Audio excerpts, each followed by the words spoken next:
un projet qui était censé, je vais dire, enterrer sa carrière. Donc, et il a même dit qu'il y avait un collègue qui lui a dit qu'il a reçu la passe hospitalière du siècle. Donc, imaginez comment le projet il était diffusé. Donc, eh bien, salut à tous. J'espère que vous allez bien. Là, moi, de mon côté, je me porte super bien. Alors, aujourd'hui, je voudrais vous parler du livre Without Prejudice de Tidjane Thiam. On va essayer de décortiquer ce livre. On va parler surtout des leçons business qu'on tire de ce livre. C'est un livre qui est très bon, malheureusement, qui est en anglais.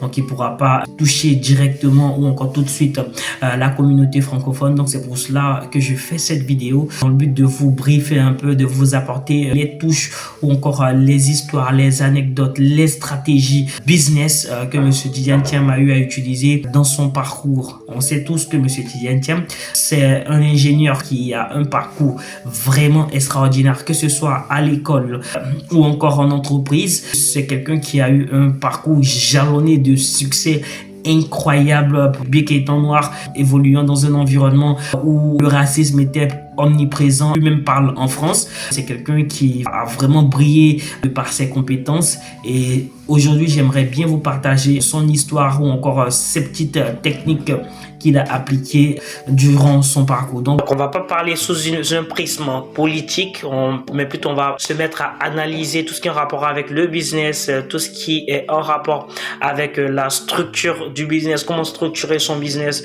comment utiliser des techniques, des stratégies pour pouvoir structurer son business. Donc c'est de ça qu'on va parler spécifiquement. Certes, M. Tidjane Thiam parle de sa vie dans ce livre, il parle de son expérience, que ce soit chez McKinsey, chez Aviva, chez Prudential, etc.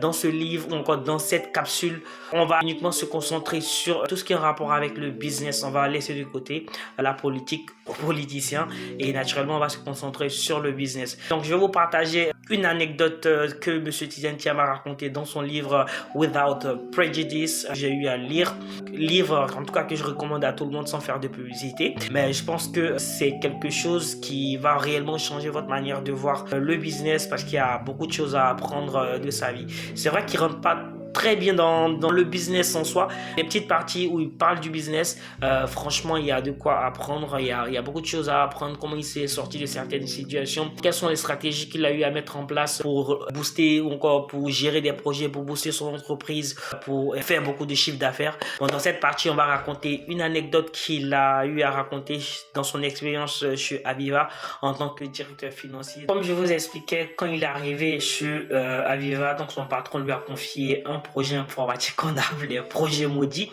Donc c'est un projet de transformation financière, donc on appelait IFRS, qui a mobilisé 22 millions de livres, qui devait intégrer 23 systèmes comptables différents dans tout le monde entier.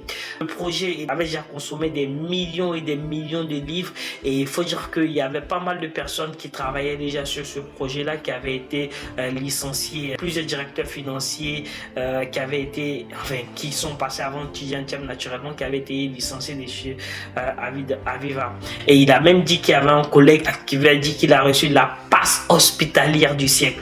Donc imaginez comment le projet il était diffusé. Donc c'était une mission, enfin un projet qui était censé, je vais dire, enterrer sa carrière. Donc c'est un projet, il faut dire, qui souffrait de beaucoup de retard, de dépassement de budget, de difficultés, parce qu'il y avait le principal problème, je vais dire, c'était le manque de discipline dans la gestion. De son analyse aussi, de ce que j'ai pu comprendre, c'est qu'il a vu que c'était un problème qui souffrait de beaucoup de discipline dans sa gestion.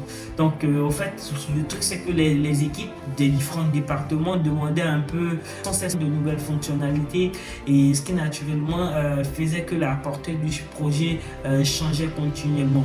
Donc, ce qui a empêché le projet de pouvoir avancer. Donc, à chaque fois qu'on devait connaître un petit avancement, il y avait de nouvelles fonctionnalités qui venaient.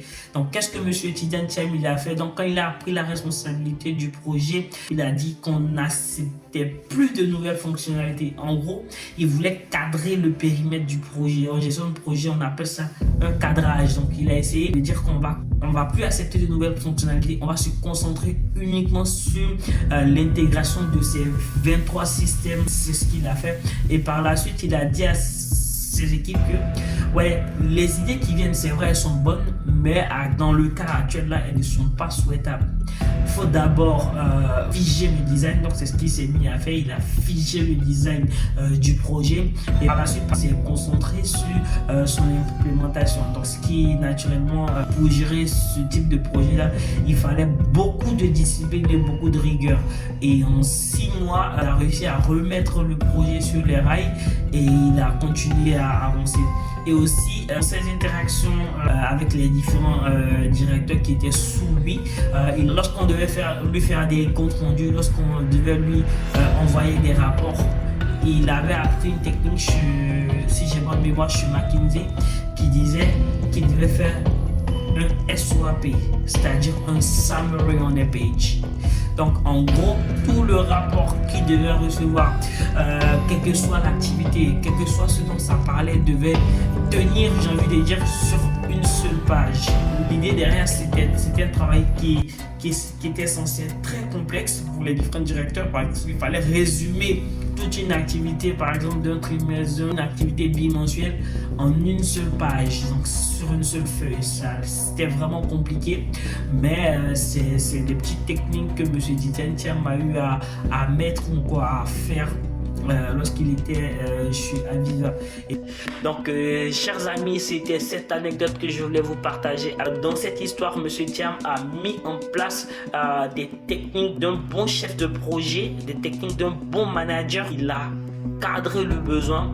Il a arrêté de prendre les fonctionnalités ça et là de tout le monde, ce qui ralentissait le projet parce que voilà, la portée du projet changeait tout le temps, qu'est-ce qui était dedans, qu'est-ce qui n'était pas dedans, etc. Ça peut permettre au projet de se concentrer sur l'essentiel. Et moi qui fais un peu de gestion de projet, je vous dis que le cadrage du projet, c'est quelque chose, voilà, c'est quelque chose de capital. Sinon, on ne sait pas ce que le client va accepter ou ce qu'il ne va pas accepter à la fin du projet. Donc une fois qu'on s'accorde sur les besoins du client et qu'on cadre le besoin, après voilà, on essaie de rester dans ce que le projet doit livrer ou qu'on doit délivrer, et à la suite on pourra avoir un produit final qui est en phase avec les spécifications du client. Bien sûr, le besoin peut évoluer, mais dans ce type de cas là, on n'avait pas besoin d'une évolution du besoin, dans la mesure où c'était ça qui avait créé les différents retards. On savait absorber le maximum d'argent, ça va absorber le maximum de temps, ça va créer le licenciement de plusieurs directeurs financiers. Donc il fallait quelqu'un qui allait venir cadrer le projet, soit à lui permettre de pouvoir avancer, puisque c'était beaucoup de millions de livres qui étaient déjà engagés dans ce projet-là, et je pense que l'attitude de M. Thiam dans cette situation-là était la meilleure.